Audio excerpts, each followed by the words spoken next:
Dr. Saumitra Chatterjee, Dr. Ila Patnaik, Mr. Razdan, and many others were here for this joint venture of ORF and IIM on celebrating 25 years of economic reforms in India. When both Professor Chattopadhyaya and Professor Dar recalled the last 25 years and put up even a photograph of an event that will remain etched in my memory, I concluded perhaps I've lived too long to tell the tale.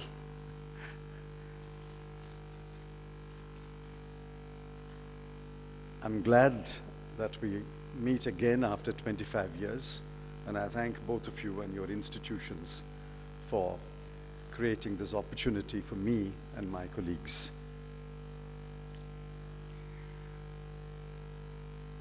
"25 years is not a long time in the life of a nation. We've had other memorable periods of 25 years. Those who lived through the freedom struggle will remember the years 1919 to 1944 as a memorable 25 years. Those who lived in the Nehruvian era will remember 1947 to 1964 and shortly thereafter as a memorable 25 years. But I think in all of India's history, the 25 years that dramatically changed the face of India, that dramatically altered the course of India's history, was a period 1991 to today. Last month, I addressed a very established old institution in Pune, the 167-year-old College of Engineering, Pune, which boasts that Dr. M. Vishvesvaraya, as a student, walked through that building. Except the professors, every student in that audience was under the age of 25. And when I told them some tales of how, when I was in the US for 2 years as a student, there was no way I could make a call to India. How, when you booked a ticket on Indian Airlines, you were told your number in the waiting list is 172.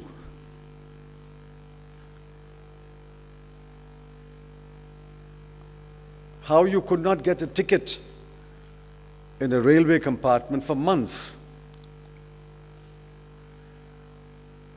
How a company that produced two-wheelers actually encouraged people to have one of their relatives in the US pay for it in US dollars so that the scooter can be delivered in 2 years rather than 5.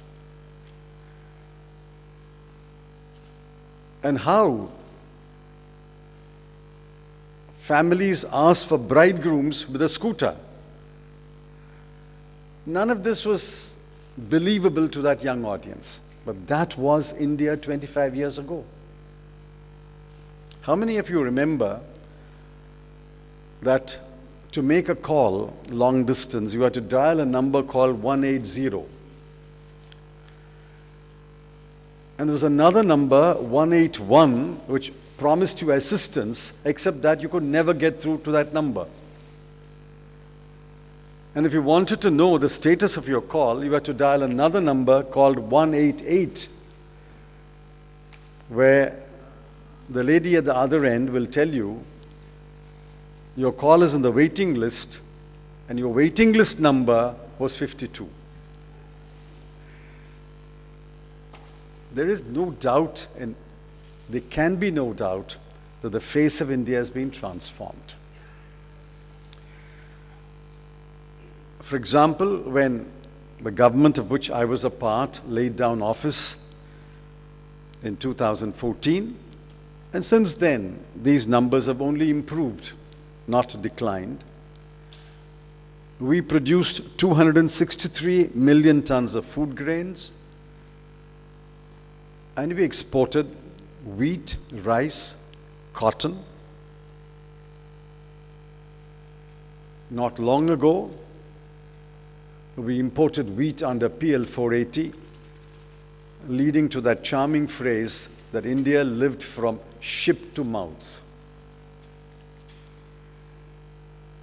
Installed power capacity was 234,600 megawatts. It has improved since. 25 years ago, one half of India was plunged in darkness. And when you say plunged in darkness, it was not something that happened on that day. That was the state of India ever since human beings habited India. Coal production was 554 million tons per year. We had 389,578 kilometers of rural roads. I could go on and on. All this was possible only because we broke with the past and deliberately chose to walk on another road. I know that many reformers hesitate to say this. Many reformers want to establish a continuity with what happened before 1991. In fact, I was guilty of the same thing when I was in government. For political reasons, we had to link the reforms of 1991 with the tentative, hesitant attempts that were made earlier. The connection was rather tenuous, but we had to make that connection. But I have no hesitation in saying, in 1991, we made a decisive break with the past and chose a road that was very different from the road that we had traveled since 1947. Unfortunately, 25 years later, many of us are still in denial.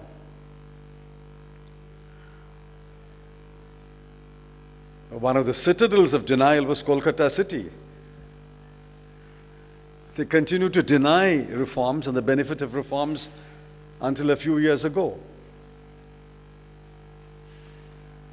Paraphrasing what President Obama wrote in an essay about his own country, I would say, those who should be rising in defense of further reform too often ignore the progress we have made.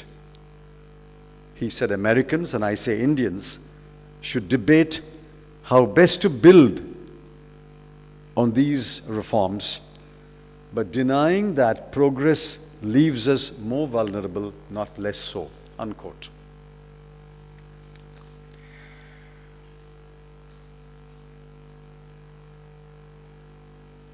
As we stand today, 25 years later, each one of us will have his or her own agenda for what we should attempt to do over the next 25 years or so. I think if I were to write an agenda,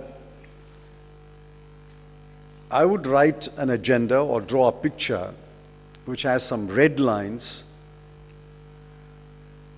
which has some green lines, And I would say we should never cross the red line, and we should try to remain as close as possible to the green line.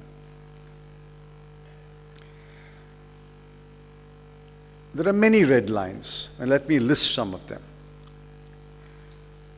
The first red line is we must achieve the target of fiscal deficit of 3% of GDP, if not this year, at least by 2017-18. And we must always, and I say this even though I know I will be criticized, we must always remain below that level and never breach that level. I'm therefore worried about the new thinking that we must have flexible fiscal targeting. The second red line is, since we will run a current account deficit every year for some more years, or perhaps even many more years, it can be financed only by foreign investment, whether you call it FDI or FII or FPI or ECB or any other kind of foreign inflow. Hence, in my view, there is no room, and no room should be allowed for any aversion to foreign investment. The third red line is,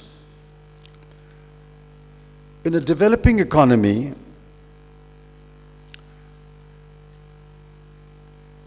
we must accept that when our aim is high growth, there will be a moderate level of inflation.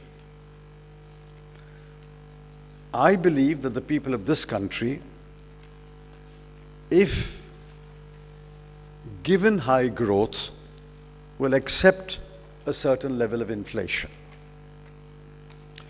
Hence, the monetary authority, particularly the Reserve Bank of India, must strike a balance between price stability and growth while formulating monetary policy.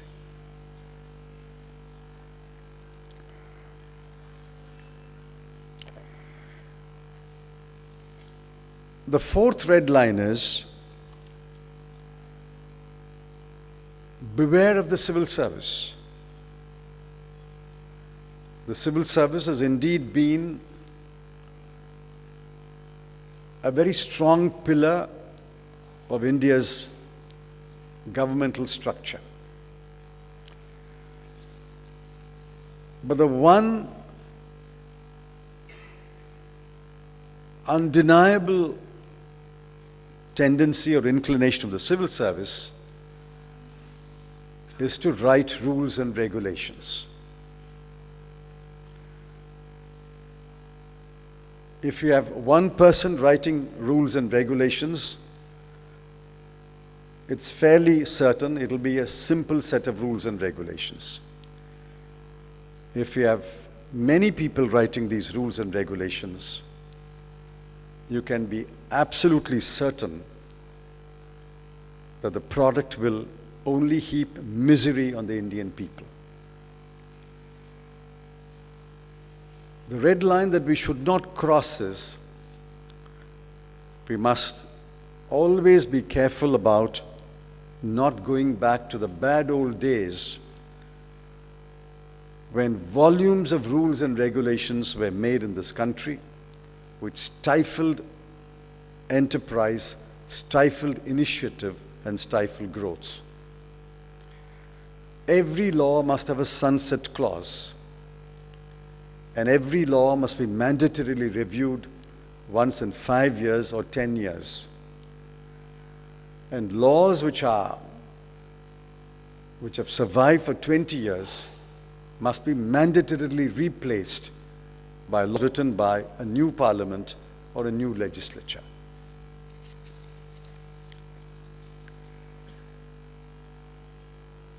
These are the red lines I think we should never cross. Now, there's some green lines, lines that we must actively pursue. The first is to restore the primacy of tax revenues.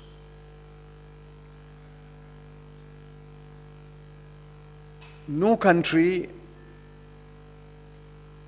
can be run, certainly cannot be run for a long period, either on borrowing or grant or aid or non-tax revenues. Taxation is part of governance. Taxation has many objectives, and I won't dwell on them at the moment. But we must restore the importance of tax revenues. We need tax revenues to finance public infrastructure, education, and health. I'm assuming that no one will quarrel that we need tax revenues for defense, for law and order, and for the justice delivery system. Because we do not have adequate tax revenues, the public sector space in education and health is shrinking. And that, I think, is the worst cruelty you can inflict on the poor. The best scholars, the best minds, the best scientists who were born and who grew up in the 1930s and 1940s and 1950s went to what can be described as a public school system. I went to a private school, but I paid only 30 rupees a term as my tuition fee. I went to a government college and I paid 180 rupees a term as tuition fee. I could have afforded to pay more, but I was not required to pay more. The great burden of eradicating endemic diseases in this country has been borne by the public health system. Smallpox, elephantiasis, plague, but all eliminated by the public health system.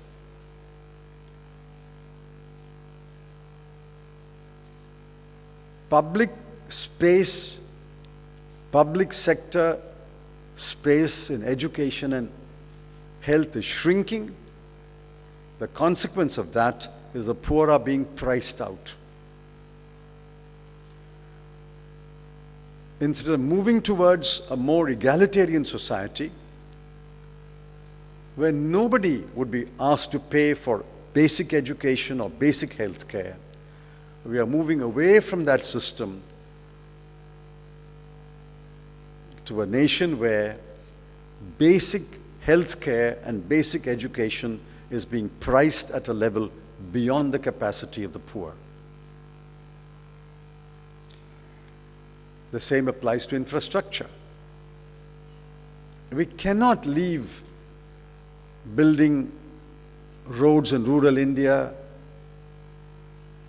or building basic infrastructure in India to the private sector.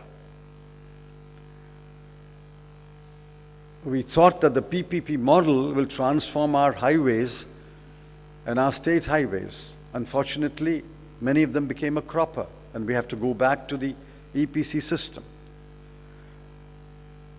Therefore, if we believe that in the area of infrastructure, education, health, as well as, of course, undeniably, defense, law and order, and justice delivery, the state will continue to play an important role. We must restore the primacy of tax revenues, and more people should pay taxes.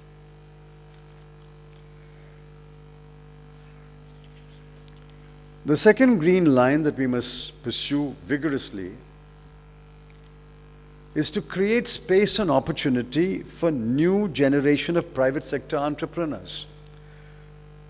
The greatest success of the 1991 reforms is the children of those reforms. Infosys, Wipro, GVK, GMR,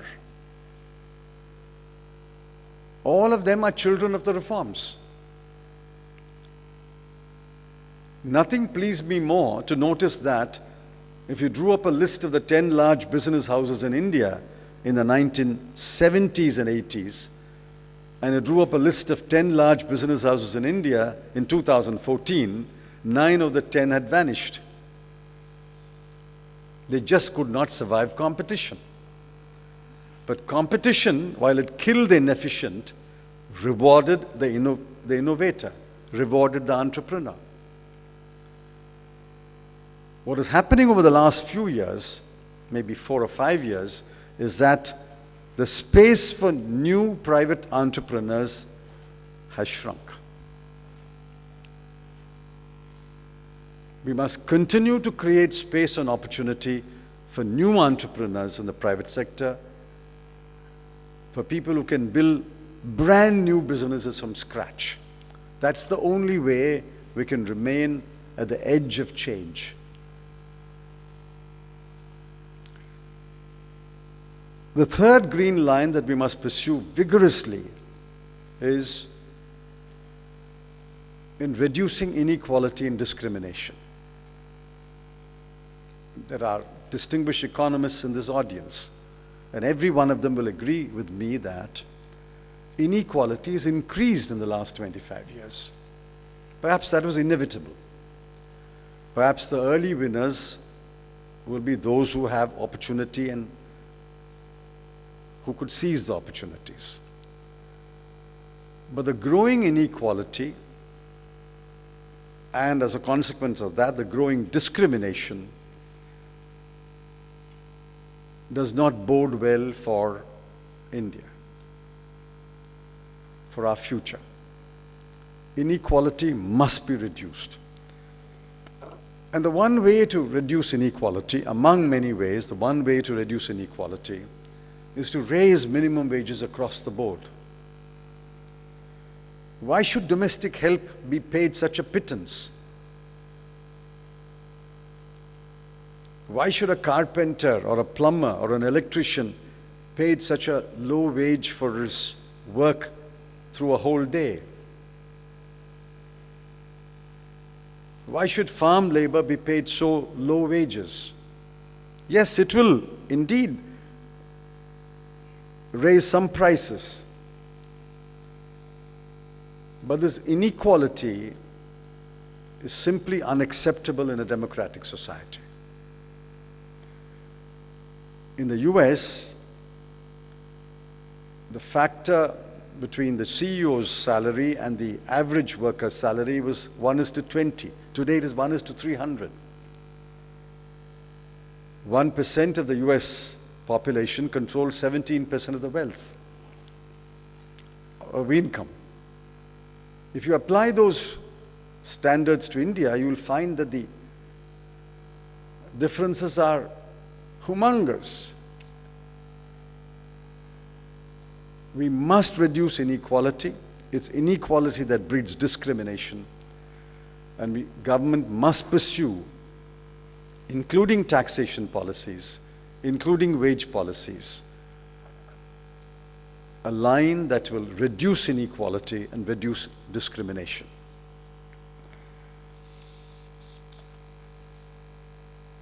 While we could write a very long list, I'll conclude with one more green line that we must pursue.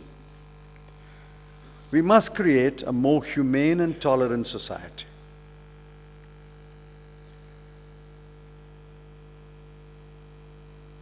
Even as India grows, if it grows into an intolerant society, where sections will not tolerate another section, where religious groups will not tolerate another religious groups, where caste groups will not tolerate other caste groups, we are bound to fail. You cannot build a prosperous society, unless that society is tolerant of each other, unless it's more humane, unless it accepts diversity and pluralism, unless it adopts the philosophy of live and let live. In the last few years, intolerance has grown in this country. If that intolerance leads to more and more conflict, it will certainly hold back the potential of this country to become prosperous and rich.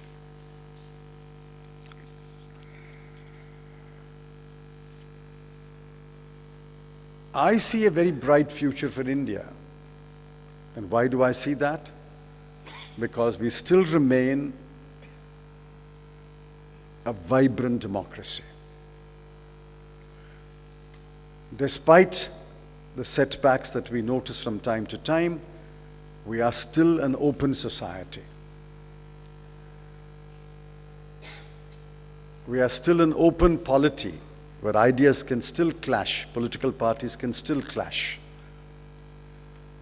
We are still an open economy, and if we continue to remain on this path, our economy will become even more open.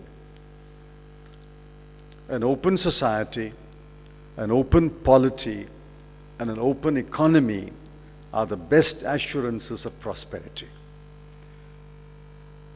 All countries that have become truly prosperous have been open societies, open polities, and open economies. No country that has closed the doors and windows has become rich or prosperous.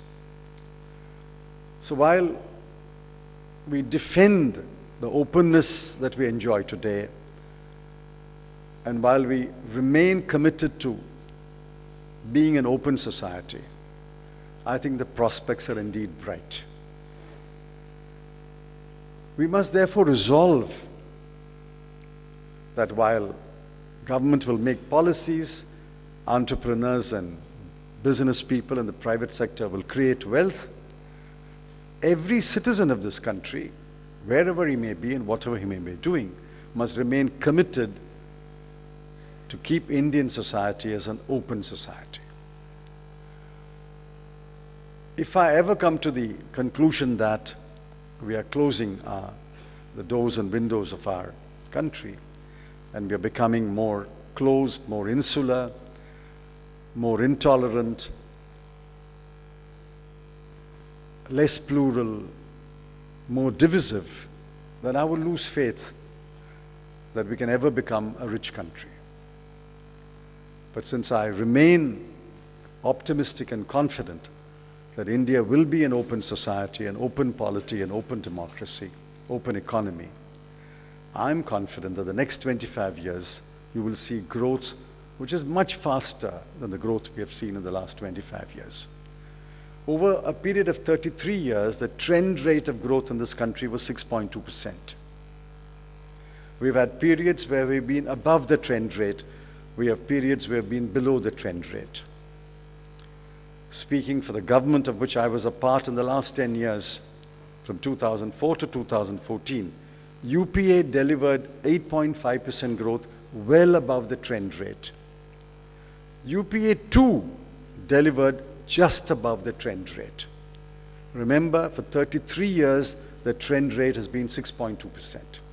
We must always aim to remain above the trend rate, and that I'm confident we can do, provided we remain committed to the values of an open society. Thank you.